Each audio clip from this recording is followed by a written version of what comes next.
Alors, bienvenue au lancement du nouveau numéro de la revue Minorités linguistiques et société, Linguistic Minorities in Society, ayant pour titre 50 ans de mise en œuvre de la loi sur les langues officielles, bilan et perspectives. Vous allez entendre une dizaine d'auteurs ayant participé à ce nouveau numéro dirigé par Éric Fogg, Patrick Donovan, Éric Labelle-Estoff et Lorraine O'Donnell. Je me présente Jason Lukerhoff, directeur de la revue, et je remercie les partenaires de l'organisation de ce lancement. This launch is held in collaboration with the Quebec English-Speaking Communities Research Network, Questcren, at Concordia University in Montreal, and the International Observatory of Language Rights at the Université de Moncton. I invite the Commissioner of Official Languages of Canada, Mr. Raymond Theberge, for the opening address. Mr. Theberge. Merci beaucoup. Bonjour à tous et à toutes. C'est avec plaisir que je me joins à vous aujourd'hui pour souligner le lancement du 17e numéro de la revue Minorités linguistiques et société. J'aimerais tout d'abord saluer et féliciter les organisateurs de cette rencontre, les directeurs de ce numéro, ainsi que tous les auteurs qui ont contribué des articles. Les collaborations de recherche comme celle-ci sont cruciales.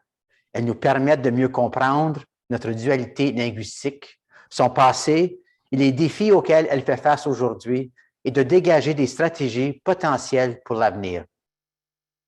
Beaucoup de choses ont changé depuis le 50e anniversaire de la loi sur les langues officielles, que je souligne dans la revue.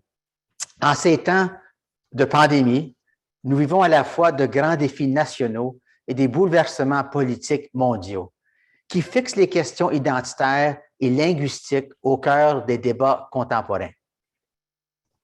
In recent years, the language situation in Canada has generated a great deal of excitement, as much on a federal level as on provincial and territorial one. Francophone immigration, education in official language minority communities, and the modernization of various provincial legislation, as well as the announcement regarding the reform of the Act by the federal government, have brought language issues to the forefront. In order to know where we go from here, it's good to know where we came from.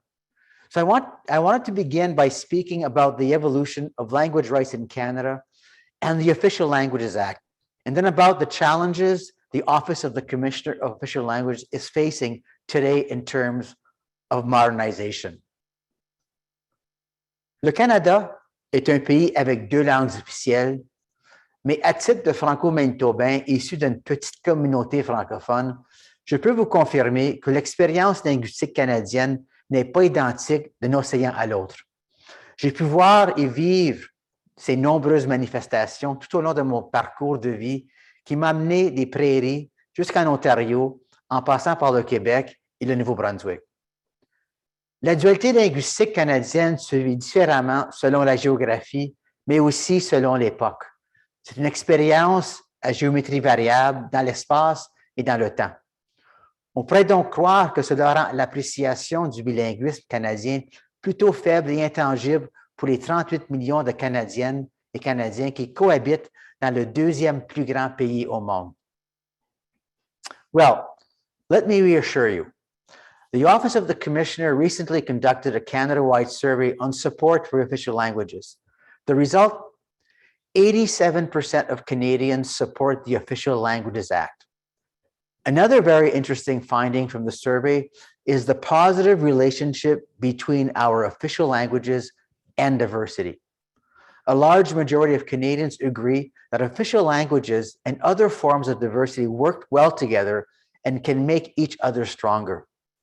The survey also shows strong support for second language education programs and programs to support official language minority communities.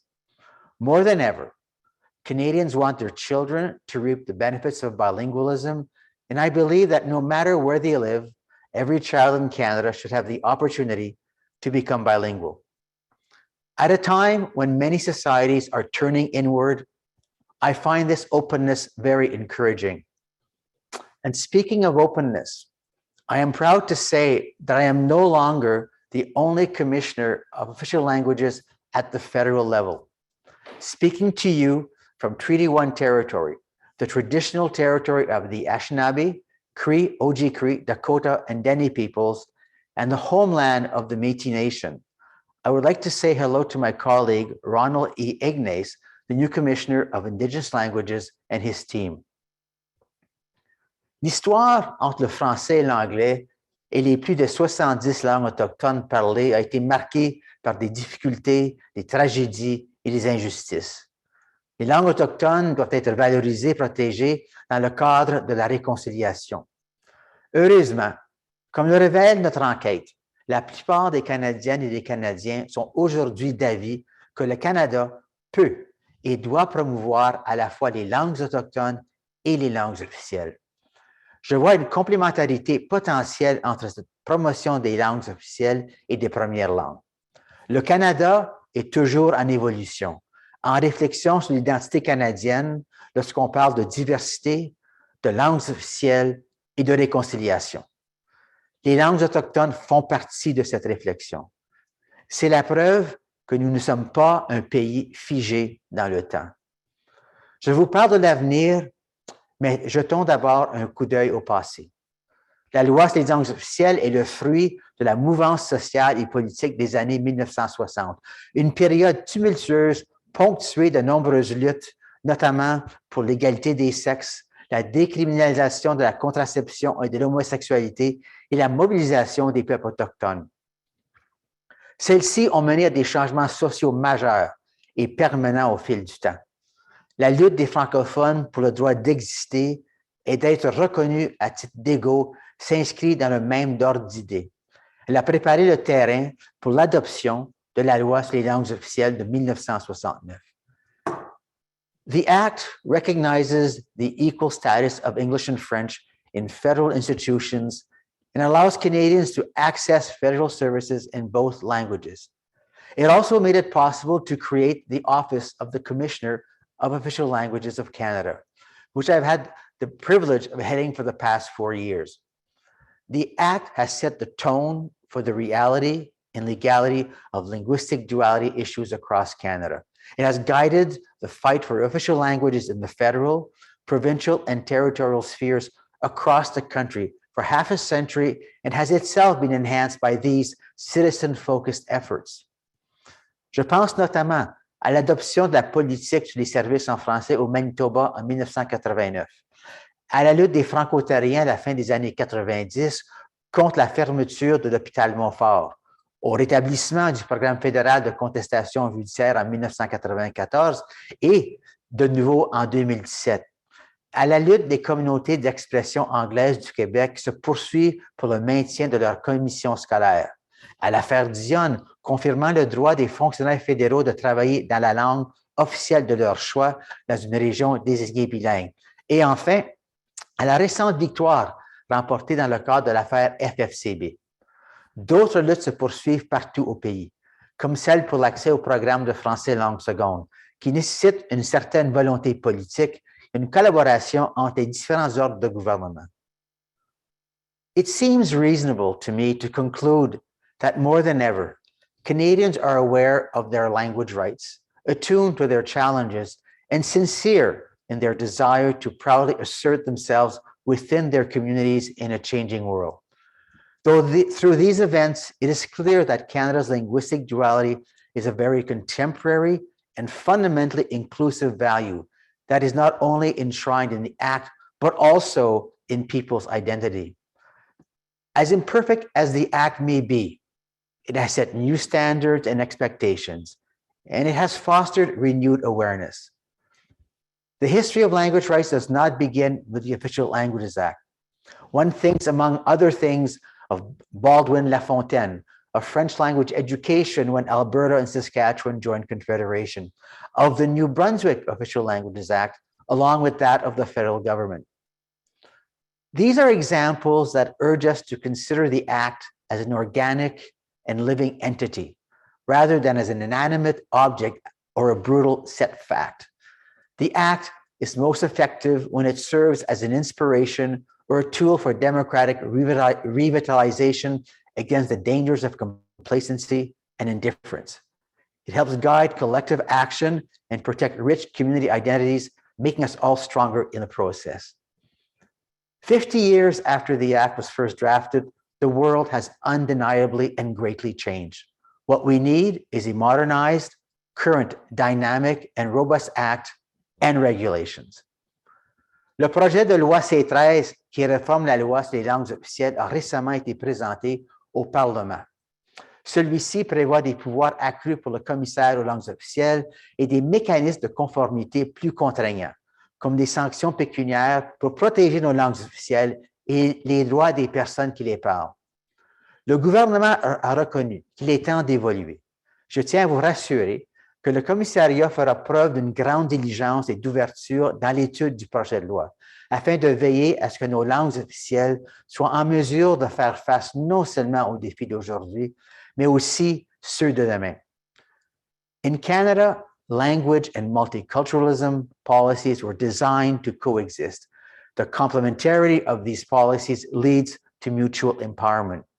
I fundamentally believe that our languages enrich the regions in which they are spoken, and that in practical terms, they offer new social, cultural, and economic opportunities. Les langues officielles sont un héritage de notre passé, mais elles sont résolument tournées vers l'avenir, toujours porteuses d'un projet politique et social rassembleur, optimiste et inclusif. Des valeurs qui guident mes actions à titre de commissaire. Merci. Thank you. Merci beaucoup, M. Théberge, le commissaire aux langues officielles du Canada qui va rester avec nous pour participer au panel et à qui vous pourrez poser des questions à la fin. Donc, ceux qui assistent au webinaire, n'hésitez pas à poser vos questions dans le clavardage. Alors, je vous rappelle que 50 ans de mise en œuvre de la loi sur les langues officielles, bilan et perspectives, le numéro est disponible à la revue Minorités linguistiques et sociétés sur Érudit en libre accès et c'était sous la direction de Éric Fogg, Patrick Donovan, Éric Labelle-Estoff et Lorraine O'Donnell. Et j'invite justement Lorraine O'Donnell, qui est co-directrice de ce numéro, à vous dire un mot.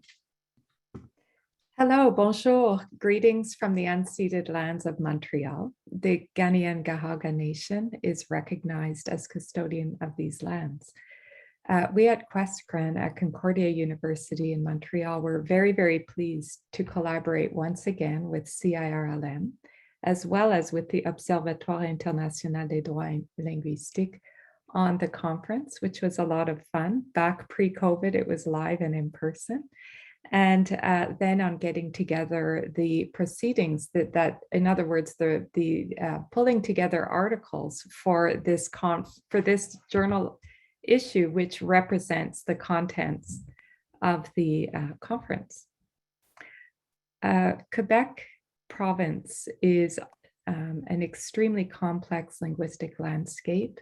We have the Official Languages Act interacting, sometimes contradicting, so there's a lot to discuss and address with Bill 101, now Bill 96, which is on the table, and of course the Indigenous Languages Act passed in 2019.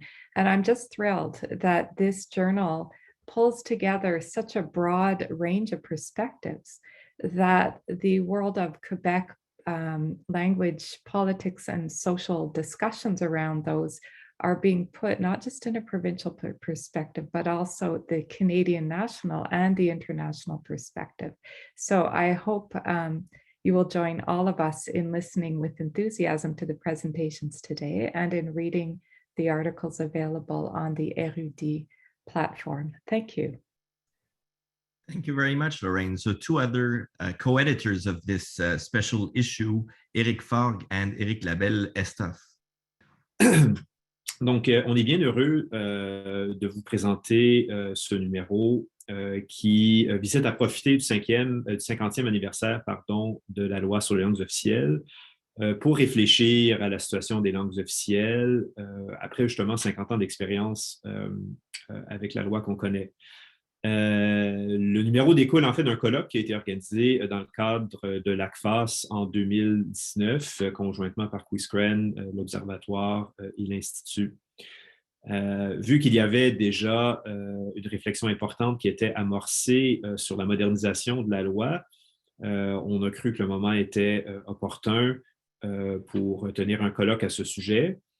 Et vu le contexte historique notamment, on avait pensé qu'il serait important de faire une place à la réflexion et au point de vue des acteurs et des intervenants de premier plan en matière de langues officielles et donc pas juste des milieux universitaires, Donc, on est très heureux de souligner les contributions du commissaire aux langues officielles, la Fédération des communautés francophones et acadiennes du Canada, le QCGN, Maître Michel Bastarache, ancien juge de la Cour suprême, et Marianne Sandilands, avocate anglophone du Québec, connue pour ses interventions en matière linguistique. Évidemment, le numéro comprend aussi 6 articles qui sont de nature académique, dont on vous donnera un aperçu aujourd'hui. Merci beaucoup. Alors, on va poursuivre maintenant avec une première question qu'on va poser à chacun des panélistes, un à la fois. On va revenir donc au commissaire aux langues officielles du Canada, M. Théberge, pour la première question. C'est possible de la rendre visible au centre, s'il vous plaît. La question, donc, pour vous, M. Théberge, comment pouvons-nous apprendre du passé pour façonner l'avenir? Eh bien, je pense que la réponse à cette question se résume à quelques points. Premièrement, il faut se rappeler qu'il existe un contexte particulier il y a 50 ans pour l'élaboration et la mise en œuvre de la loi sur les langues officielles. Ce que le passé nous indique, c'est qu'on doit aussi être vigilant. Parce que même si la loi a été adoptée en 1969 et on a eu la mise en œuvre sur une période au-delà de 50 ans, j'ai constaté vers 2018-2019 qu'il y avait une certaine complaisance qui était installée au niveau de la mise en œuvre de la loi et que c'était le temps de moderniser cette loi. Et cette loi doit tenir compte des nouvelles réalités d'aujourd'hui et de demain. Donc, la loi telle qu'elle existe répondait à un ensemble de besoins, mais à l'avenir, elle doit répondre non seulement à ses antécédents, mais aussi à un ensemble de réalités différentes. On a parlé tantôt de diversité, on a parlé de réconciliation, on a parlé de langues autochtones, etc. Et bien sûr, toute la question de la technologie. Mais ce qui est important, c'est de vous rappeler qu'on doit être toujours vigilant lors de la mise en œuvre d'une loi. On peut avoir la meilleure loi possible, mais plusieurs des panélistes ont souvent fait le point que c'est là où le bas blesse, c'est la mise en œuvre. Et encore aujourd'hui, on constate qu'on a des défis vis-à-vis de la mise en œuvre de la loi telle qu'elle existe. Donc, même si on a une loi qui est plus forte, plus robuste, on doit toujours être vigilant à sa mise en œuvre. Merci beaucoup. Alors, M. Martin Cyr-X, quelle est l'incidence de la dualité linguistique sur la francophonie canadienne et l'imaginaire national? Bon, premièrement, merci beaucoup à vous tous. Dans mon article, je propose que le Canada, ou du moins le gouvernement canadien, a choisi la dualité linguistique comme modèle ou schème pour imaginer la nation canadienne à la Benedict Anderson.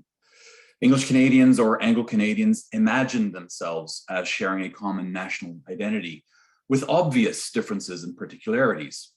But the sense of affiliation is imagined and reinforced in some way in the minds of all Anglo-Canadians, or at least most. En contrepartie, et pour des raisons que nous connaissons tous très bien, une identité franco-canadienne reste à être imaginée, ou dirais-je réimaginée, puisqu'elle existait en quelque sorte avant 1967. Ou du moins, elle existait autant parmi les francophones du Canada de l'époque que parmi les anglophones. The spirit manifest in the Official Languages Act is not just one of a political compromise, but of a compromise between two imagined national communities that, at least symbolically, are meant to be seen as having equality of status. Bill C-13 in every way reinforces this view that Canada is a binary state, at least at the linguistic level. And language in Canada arguably continues to be one of the main foundations upon which cultural identity is constructed and imagined. This, I extrapolate, is why StatsCan labels English and French as languages of convergence. Ça, c'est un choix de mots qui en dit long. Mais là où le discours officiel du gouvernement fédéral affirme l'existence de deux communautés linguistiques de convergence au Canada, est-ce que les Franco-Canadiens seront autant prêts à le faire? Est-ce que l'idéologie de la dualité linguistique mènera réellement vers une convergence franco-canadienne? J'ai bien hâte de le voir. Merci. Merci beaucoup. Une prochaine question pour Robert Talbot.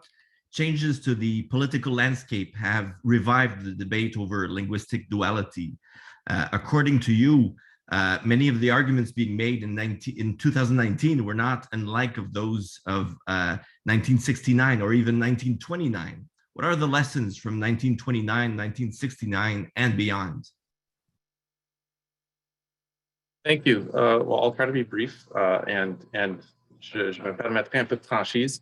I think one of the lessons of history is that there are a lot of arguments against official languages, but these are not new. There was an article that made waves over the weekend that was published by the Toronto Sun that some might have read. But a lot of the things that were said in that article, we've heard them before, and they've been around at least for 100 years. But unfortunately, things are often framed as a zero-sum game, that official languages and diversity are at odds with each other, rather than being mutually reinforcing, like the commissioner said. And unfortunately, we see this argument is sometimes put forward as an argument of convenience, rather than comparing minorities or the rights of minorities to bring about greater rights. The intent is sometimes to diminish those rights that do exist. I think another lesson from history is that these sometimes negative voices take up way more oxygen than perhaps they're due. We must not ignore these, but we must also be careful about amplifying and then also conversely belittling the voices of those who do support official languages. And on that point, I think allies matter. History shows that we need people from within the majority communities speaking out in favor of minority official language rights. And more generally, moderates, I think, have a duty, a responsibility to speak up, especially in this day and age when some of the angrier voices tend to be the louder or more represented. And on that point, just to finish, when we do speak to the majority, we need to make sure that we're speaking in terms that are relevant and that resonate. And that I sum these up at the end of the article. And I think one of the most important ones is to talk about this complementarity between official languages and Canada's broader diversity. And fortunately, as the survey data show, as the commissioner pointed out, there is a majority support for these concepts. Alors, c'est ça. Merci. Merci beaucoup. La prochaine question est pour M. Rodrigue Landry. Quelles sont les conditions nécessaires pour qu'une loi et des politiques linguistiques puissent avoir un effet réel sur la vitalité d'une minorité? Selon le concept de l'autonomie culturelle, 3 acteurs exercent des rôles essentiels pour assurer la vitalité d'une minorité. L'acteur fondamental est la communauté d'intimité, c'est-à-dire les familles qui ont pour rôle la transmission intergénérationnelle de la langue et de l'identité, sans quoi la langue cesse d'exister. Le deuxième acteur est la société civile du groupe, qui par ses organismes communautaires, ses leaders et son mode de gouvernance, exerce un leadership susceptible de contribuer à la complétude institutionnelle que le groupe a besoin pour garder la langue vivante et pertinente.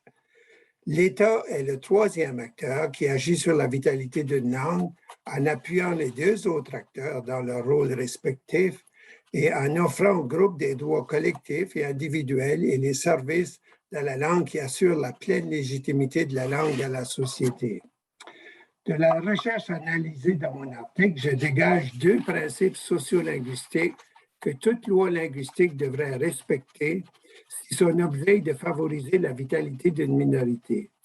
Ces principes se résument au besoin de contribuer à une socialisation langagière qui renforce la construction identitaire des membres de la minorité et au besoin d'engager de façon coordonnée sur le plan sociétal les acteurs susceptibles d'actualiser la vitalité du groupe.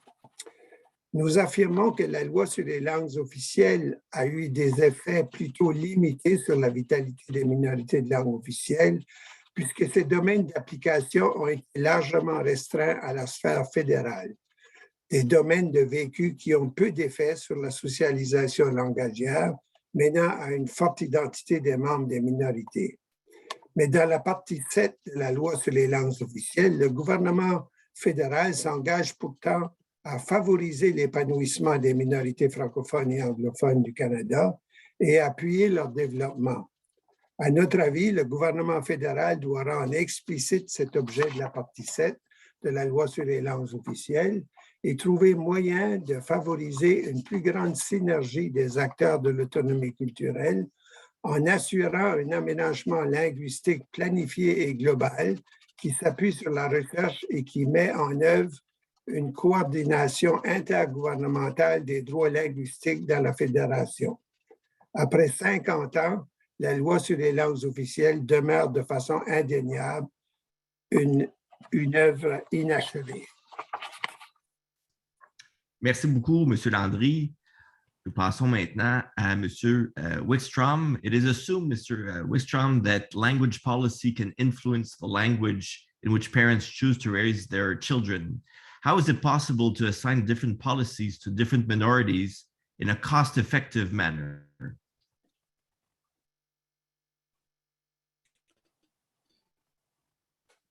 Well, to start with, it's necessary to use a cost-effective manner since you have a limited budget and you want the budget to work as well as it can. On the other hand, we need information. We need more empirical research on what affects people's language use, what makes parents send their children to school in a certain language, in the mother tongue especially. And that information is very often not available, and we need it. So that's or something the sociolinguists will have to do, and that's very important. And one might have to work with trial and error, but in some cases it's pretty easy. Maybe if you look at some indigenous languages, and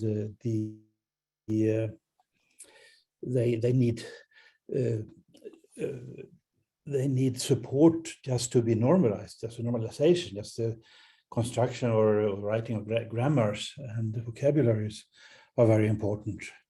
And in other languages that are well registered and well recorded, you might need schools. But again, this all depends on the cost. If the language is small and concentrated, well, then schools can be very effective.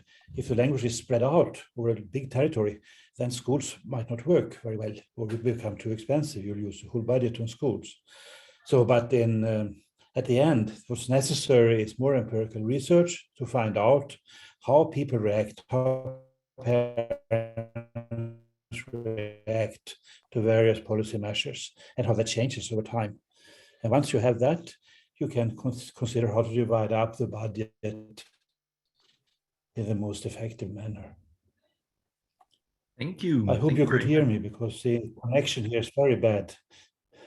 Well, it did cut off a couple of times, but we could hear you even though it did cut several times. Thank you. Thank you very much. The next person I'd like to ask a question to is Monsieur Éric Faure. Que devons-nous retenir des contextes juridiques, sociaux et organisationnels qui influencent l'effectivité d'une loi linguistique? Merci.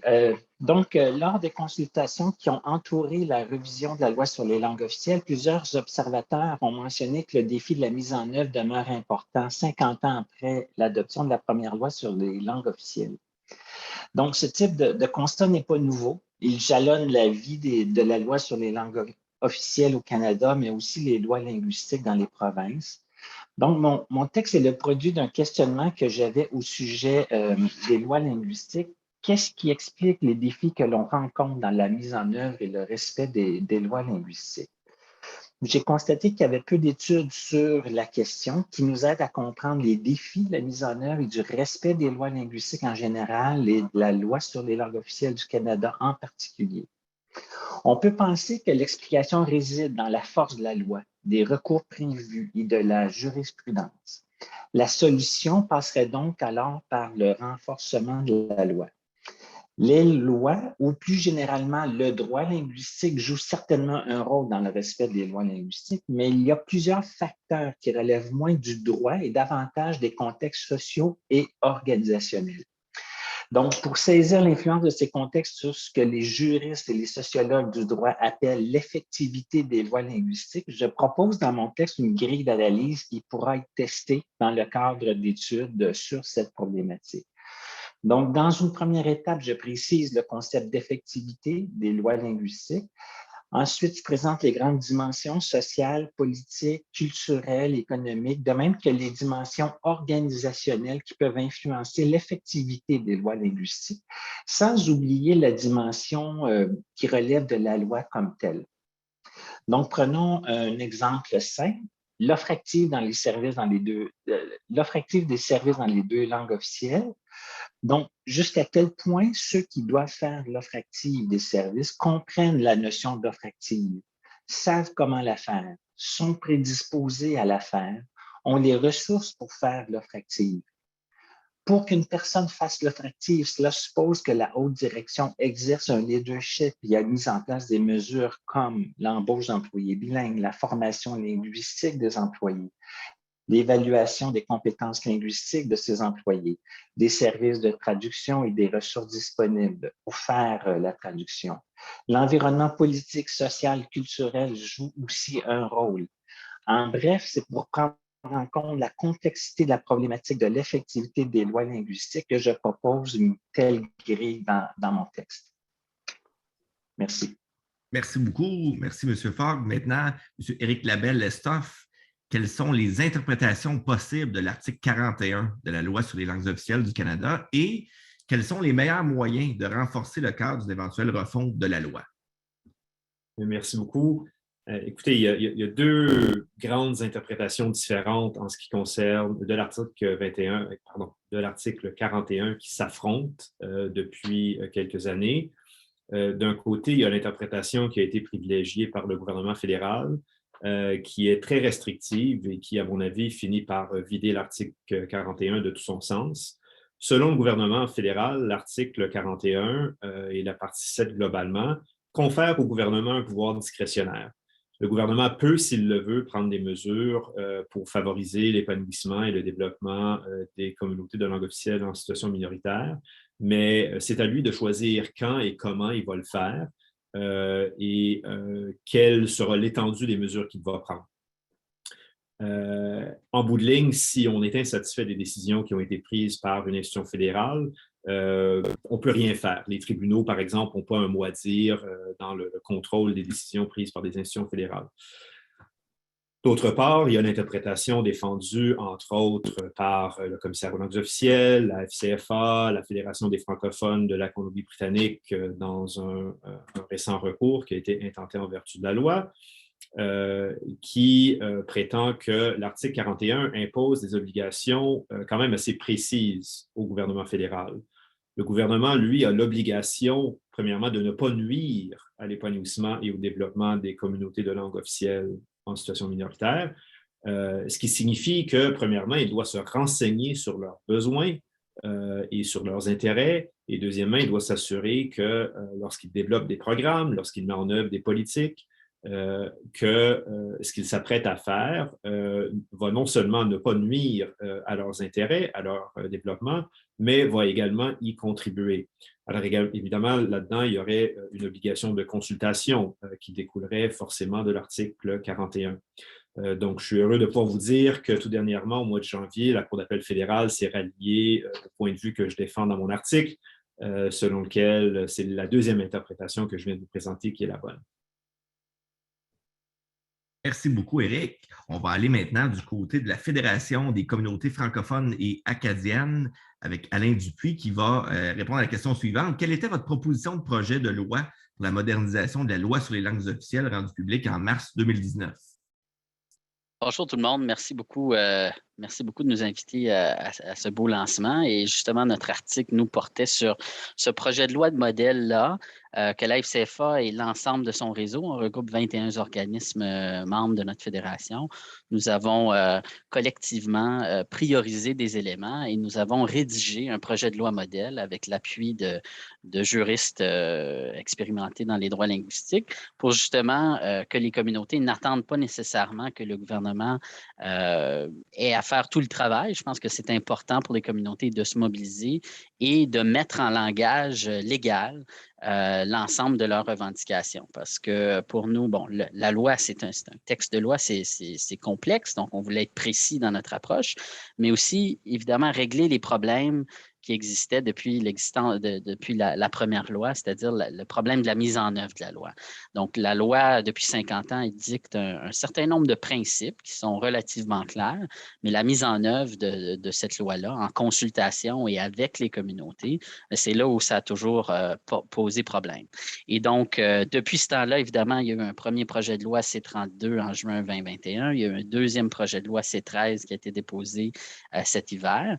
Et donc, nos demandes maintenant, aujourd'hui, en date d'aujourd'hui, se concentrent sur des amendements. Et donc, on se concentre sur les éléments qui sont peut-être plus structurants, qui sont toujours absents du projet de loi ou partiellement présents.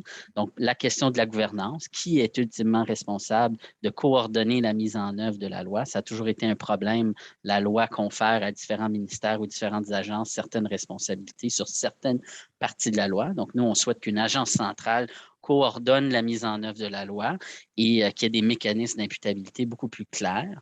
Deuxièmement, on demande le renforcement de la partie 7, les mesures positives qui n'ont jamais vraiment été claires, qui sont très discrétionnaires, un devoir, une obligation de consulter les communautés lorsqu'on établit et on développe ces mesures positives-là, des clauses linguistiques lorsque le fédéral transfère d'argent aux provinces et territoires pour s'assurer que nos communautés aient accès aux services publics financés par le fédéral, une politique en immigration francophone qui est réparatrice et donc qui doit rétablir le poids démographique de nos communautés à ce qu'il était lorsqu'on a adopté une première cible en immigration francophone au début des années 2000, mais qui n'a toujours pas été atteinte à ce jour. Et en dernier, bien sûr, des pouvoirs de surveillance et d'imputabilité. On proposait au départ un tribunal administratif des langues officielles. Aujourd'hui, le gouvernement est allé plus dans la direction de renforcer la boîte à outils du commissaire aux langues officielles, mais il manque encore certains éléments, le pouvoir de sanction qui pourrait aller plus loin, mais encore le pouvoir d'ordonnance qui pourrait s'appliquer à la partie 7 de la loi.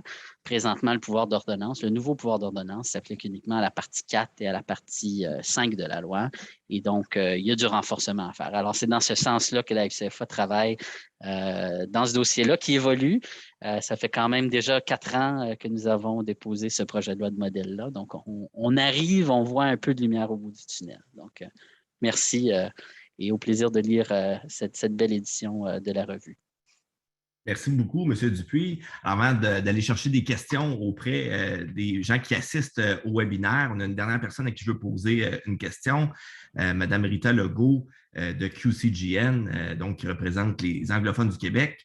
The Official Languages Act and the structures designed to support it do not reflect an equality-based approach. What are the causes of this inequality and what are the consequences for the vitality of the English-speaking community in Quebec?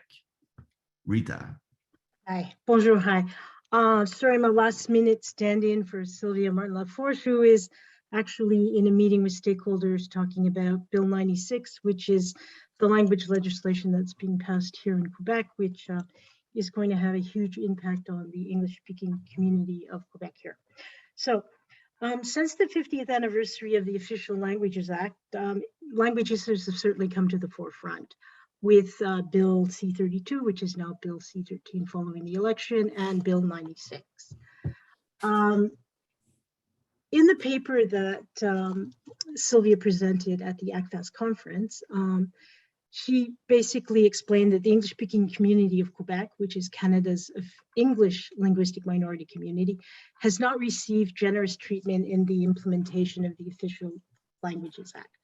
Sylvia's paper, which was based on her presentation at the 87th annual ACFAS conference, offered some ideas about why this situation has developed and discussed the impact this has had on the vitality of Quebec's English-speaking community. She concluded that equality for both official language minority communities, the outcome that was envisioned in the Royal Commission on Bilingualism and Biculturalism, must ultimately be achieved through the modernization of the Official Languages Act. QCGN has always insisted that the central guiding principle of the Act must be the equality of status of English and French, but we have also been insistent on ensuring that substantive equality is enshrined in the Act to respond to the different needs of different linguistic minorities. QCGN believes the Act, as well as the regulations, guidelines, policies, and programs that emanate from it, must not favor one language or one official language minority community over the other. As Canada moves forward on the all-important modernization of the Official Languages Act, it is critical that the vitality of both national official language minority communities be equally and equitably considered. So based on our reading of Bill C-13, the Act to amend the Official Languages Act, Canada's largest official language minority community, that is the English-speaking community of Quebec, will once again be left lagging behind. Thank you very much. Merci beaucoup tout le monde pour vos réponses à ces questions. J'en ai une maintenant pour vous tous. On pourrait mettre tous les panélistes, les vidéos côte à côte. Pour répondre à la question, vous y allez librement. Ça peut être des échanges aussi. Il peut y avoir des discussions entre vous. Que pensez-vous du projet de loi présenté le 1er mars 2022? So what do you think of that law that project that was presented on the 1st of March 2022? Bien, je peux me lancer. Premièrement, je pense que le projet de loi C-13 est certainement une amélioration sur la loi existante. Pour ce qui est, par exemple, des mécanismes de conformité ou des pouvoirs ou du commissaire, il y en a sensiblement plus dans le nouveau projet de loi. Aussi, la partie 7, en autant qu'on va tenir compte de l'interprétation de la Cour d'appel fédérale, je pense que c'est certainement une amélioration. Et ça fait un lien un peu avec ce que disait M. Landry, c'est que la partie 7, c'est cette partie de la loi qui touche les communautés. Donc, le besoin de consulter les communautés, le par et le pour, etc. La question d'immigration, c'est des éléments importants qu'on retrouve dans le projet de loi. Il y a certaines parties de la loi qui ne font pas l'objet vraiment de beaucoup d'améliorations. La partie 4, lorsqu'on parle de services et langues de communication, partie 5, langue de travail, il y a certainement des défis là. Aussi, on enlève l'exemption du bilinguisme à la Cour suprême. Donc, en passant, ceci ne change pas la loi sur la nomination des juges à la Cour suprême. Par contre, ça rend la nomination plus facile. Donc, il y a des éléments positifs, mais nous, on va se concentrer lors des travaux parlementaires pour essayer d'apporter des modifications ou des améliorations, par exemple, au niveau, par exemple, de la gouvernance, on en a parlé tantôt, au niveau de l'immigration et au niveau de langue de travail et langue de service. Mais c'est quand même une amélioration. Je pense que C-13, c'est mieux que C-32, mais je pense que les intervenants, on a tous un travail à faire dans les travaux parlementaires pour apporter encore des améliorations parce qu'on sait très bien qu'une fois que la loi est adoptée, apporter des changements par la suite, ça peut être très, très long et très difficile. Et aussi, il y a un élément important dans le projet de loi, c'est la révision tous les 10 ans. Donc ça, c'est très, très positif. Merci beaucoup, M. Théberge. M. Fogg qui voudrait intervenir aussi.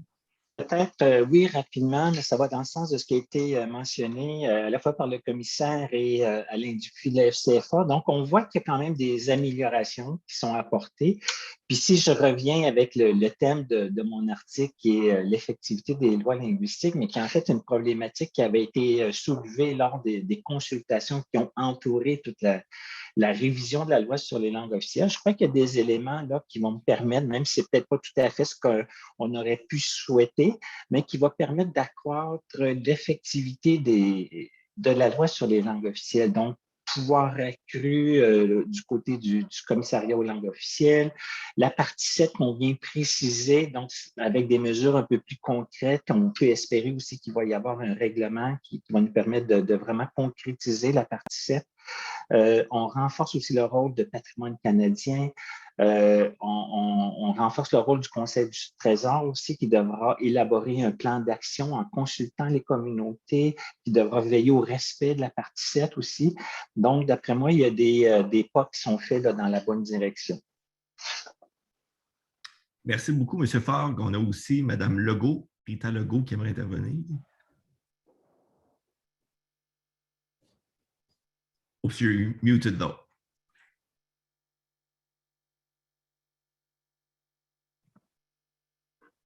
My apologies.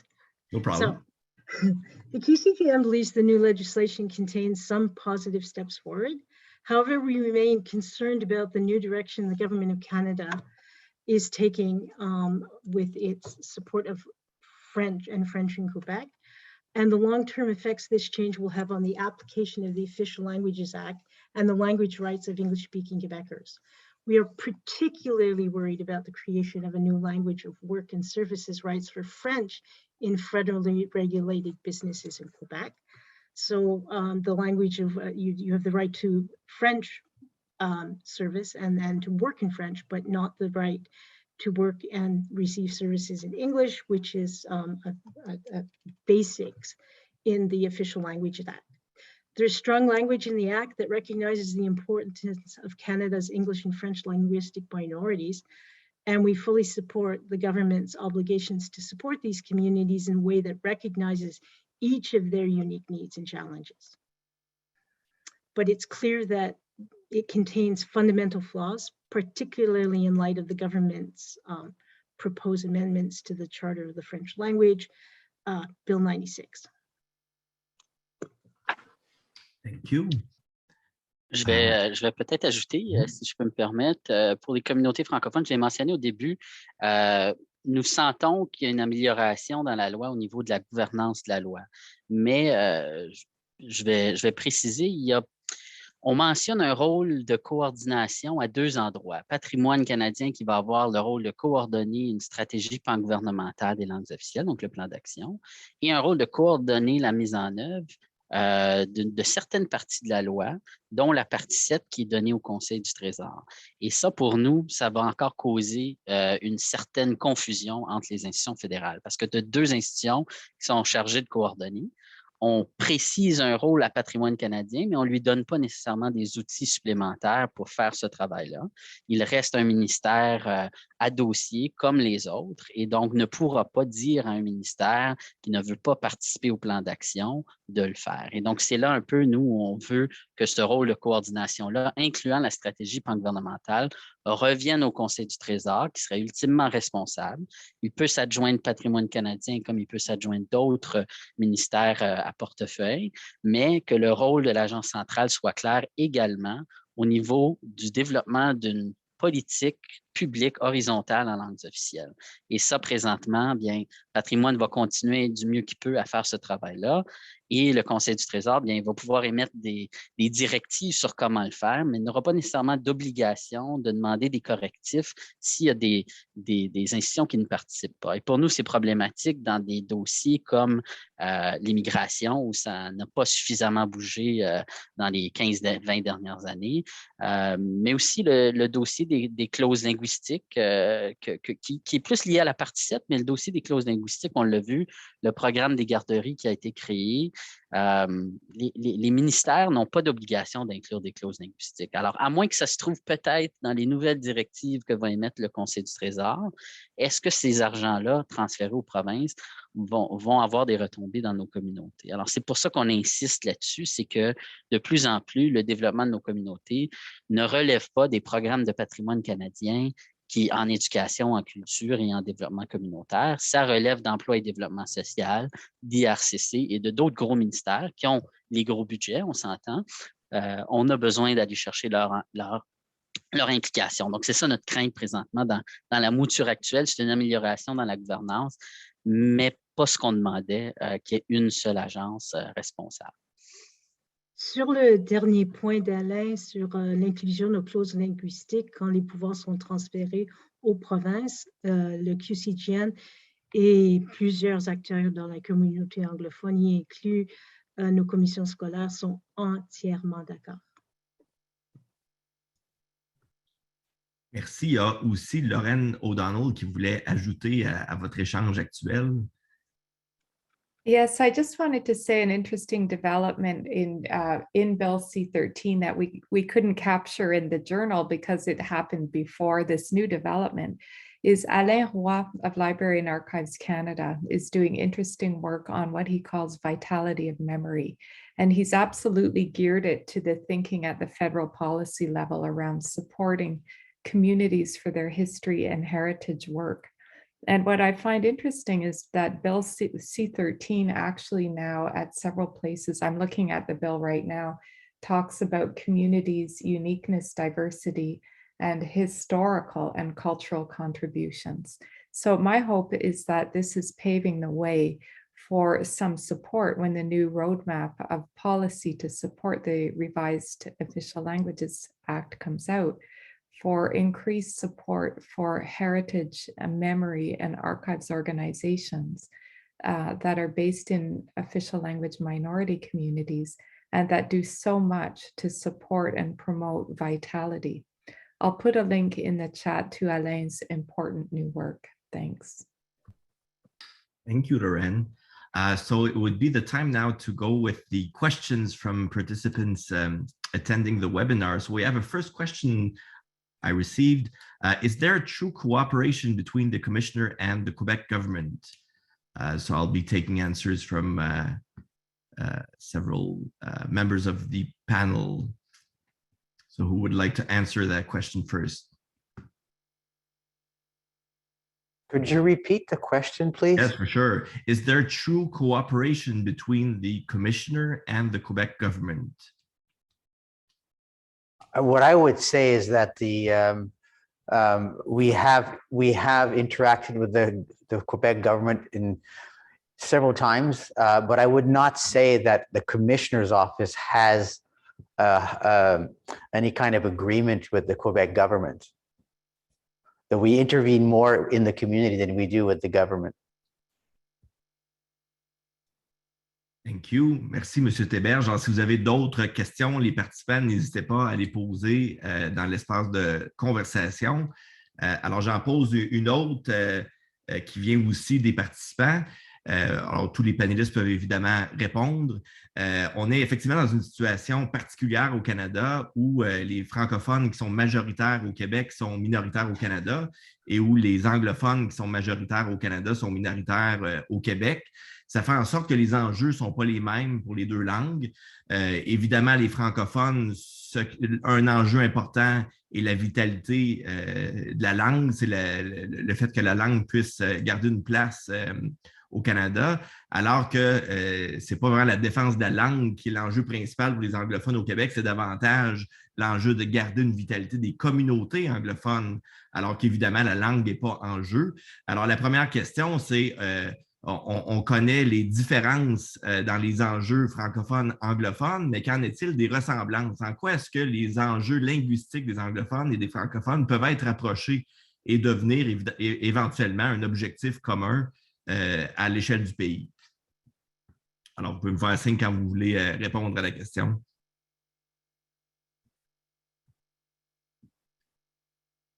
Si je la reformule, là, disons, ça peut être aussi la question de quelles sont les différences et les ressemblances dans les enjeux entourant les minorités linguistiques francophones et anglophones au Canada. C'est plus naturel peut-être de penser que les enjeux sont distincts que semblables.